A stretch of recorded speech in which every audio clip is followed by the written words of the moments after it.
৪৭ সালে দেখি আমরা স্বাধীন হয়েছিলাম, কিন্তু স্বাধীনতা পাইনি। আমরা ৭১ সালে দীর্ঘ সংগ্রাম, লড়াই, যুদ্ধ করে শহীদ স্বাধীনতা অর্জন করেছিলাম, কিন্তু স্বাধীন হইনি। আমরা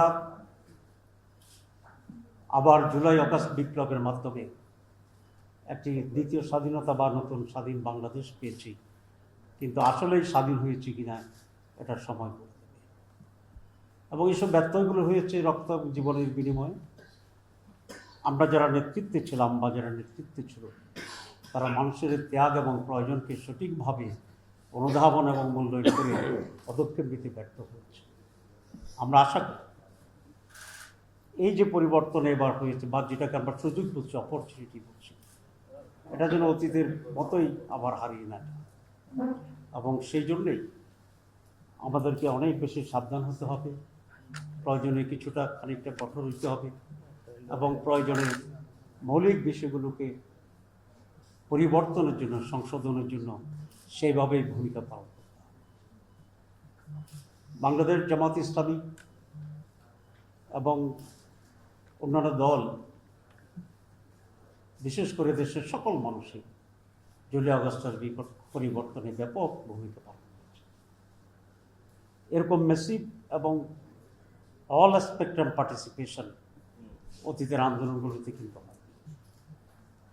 এখানে শিশুরা এসেছে, বৃদ্ধরা এসেছে, বৃদ্ধরা এসেছে, যুবকেরা এসেছে, শিক্ষিতরা এসেছে, অশিক্ষিত এসেছে। ৫ই আগস্টে পরিবর্তনের পরে ঢাকা মেডিকেল কলেজে আমরা গিয়েছিলাম, আমির জামাত, ডক্টর শফিকুর রহমান সাহেব সহ হসপিটালে দেখার জন্য। সেখানে 80% পঙ্গু এবং আহত ছিল ফেরিওয়ালা, রিক্সাওয়ালা, দিনমজুর, সাধারণ মানুষ। আমি পার্সোনালি একটু অবাক হয়েছে, সারপ্রাইজ, যে এই সাধারণ মানুষরা এই হারে এই আন্দোলনে অংশগ্রহণ করছে, ঝুঁকি নিয়েছে, স্যাক্রিফাইস করেছে। এটা কিন্তু পত্রপত্রিকায় ওই প্রপোর্শনটা আসে, কিন্তু প্র্যাকটিক্যালি গিয়ে দেখলাম যে সাধারণ মানুষেরাই, গরিবেরাই, সাধারণ আয়ের মানুষেরাই এই আন্দোলনের ব্যাপক ভূমিকা পালন করছে।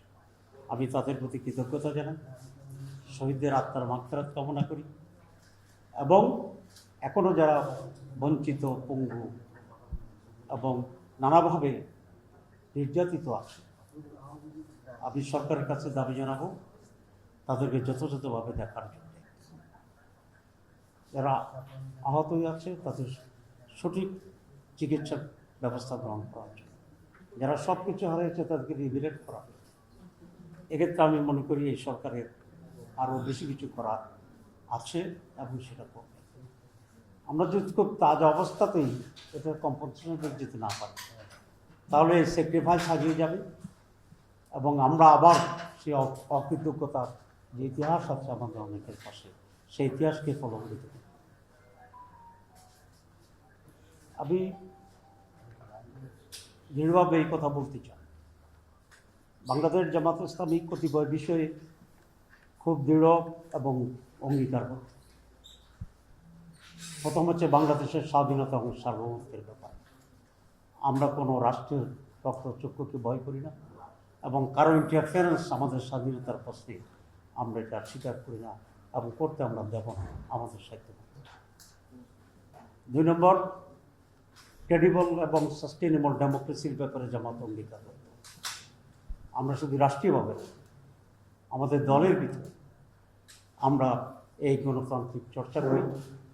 আমাদের নির্ধারিত সময় নির্বাচন হয়, আমাদের নির্বাচন ক্যাম্পেইন ছাড়া হয়, ক্যান্ডিডেট ছাড়া হয়, প্যানেল ছাড়া হয়, গোপন ব্যালটে হয়, যেটা আমরা বলি আমাদের বৈশিষ্ট্য, no campaign, no candidate, no panel. এরকম গণতন্ত্রের নির্বাচনের চর্চা যদি এই দেশ করতে পারে, দেশে আমরা ফিরিয়ে আনতে পারি। এখানে নির্বাচনী এক্সপার্ট বদিউল আলম মহোদয় আছেন, ওনাকে আমি অনুরোধ করব, ওনার প্রস্তাবনা আমি কয়েকটা দেখেছি, আমার আরও ইনপুট দেওয়ার আছে। আমরা একটি এমন নির্বাচন চাই যেটিকে দেশের মানুষ নির্বাচন বলবে, সারা দুনিয়া নির্বাচন। আজকে ক্রাক্স অব দি ক্রাইসিস আমি যেটা মনে করি, গত 3টি টার্মে কোনো ধরনের নির্বাচন না, এবং নির্বাচন ছাড়াই যদি ক্ষমতায় থাকতে পারে, তাহলে যা করা দরকার জবাব দিতে যদি থাকবে না, সেটি তো হইতেই পারত এবং তাই হয়েছে। তার পরিণতি আজকে তারা আমরা সমগ্র জাতি এটা ভোগ করছি। আমরা এটা রিপিটেশন চাই না। আমরা একটি সুস্থ, স্বচ্ছ এবং সঠিক নির্বাচন চাই জামাত ইসলামী। এই ব্যাপারে আমরা অভিজ্ঞ এবং এক্ষেত্রে আমাদের সার্বিক কোঅপারেশন থাকবে to make it fair and credible. Jamaat Islami একটি করাপশন ফ্রি বাংলাদেশ চায়, কারণ আমরা মনে করি বাংলাদেশের আজকের এই দুরবস্থার পিছনে করাপশন হচ্ছে সবচেয়ে ইম্পর্ট্যান্ট ফ্যাক্টর। একজন মানুষ যদি করাপ্ট না হয়, করাপশন না করে, তো তাহলে তো সেখানে আর কোনো নৈরাজ্য হওয়ার সুযোগ নেই। ভোট ছাড়া নির্বাচিত হওয়ার বড় করাপশন, পরিশ্রম ছাড়া টাকা আয় করা বড় করাপশন, দুর্নীতির নামে ডেভেলপমেন্টের টাকা নিজে নিয়ে নেওয়া বড় বড় করাপশন।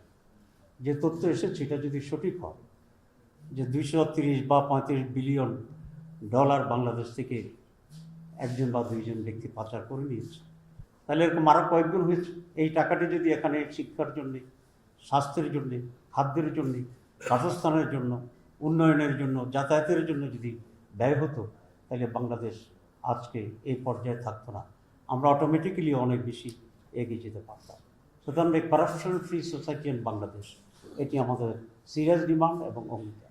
আমরা চাই একটি উন্নত শিক্ষার তৈরি করা এবং মোরাল বেসড, অ্যাকাউন্টেবিলিটি বেসড, জবাবদিহিতার সমস্যা আজকে সবচেয়ে বড় সমস্যা, নৈতিকতার সমস্যা আজকে সবচেয়ে বড় সমস্যা।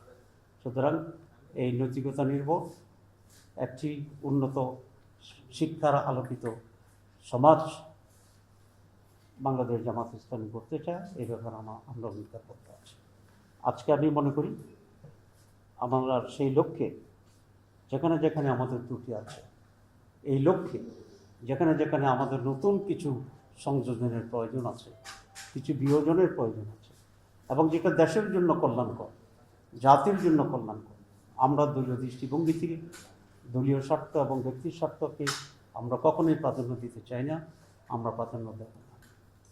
দেশ, জাতি, মানুষ কল্যাণের জন্য যেটা প্রয়োজন, বাংলাদেশ জামাত ইসলামী সেই কাজে, সেই পরিবর্তনের, সেই সংস্কারে পরিপূর্ণভাবে ঐকমত্য পোষণ করে এবং আলোচনার ভিত্তিতে যদি আরও কিছু করার প্রয়োজন হয় সেটা আমরা করি।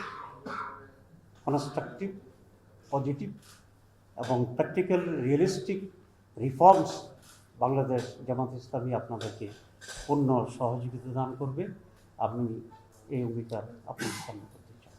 আর বক্তব্য বোধ একটু লম্বা হচ্ছে, আমাদের কাজ বেশি করতে হবে। আমি আবার সবাইকে ধন্যবাদ জানিয়ে আমার সংক্ষিপ্ত বক্তব্য এখানে শেষ করতে চাই।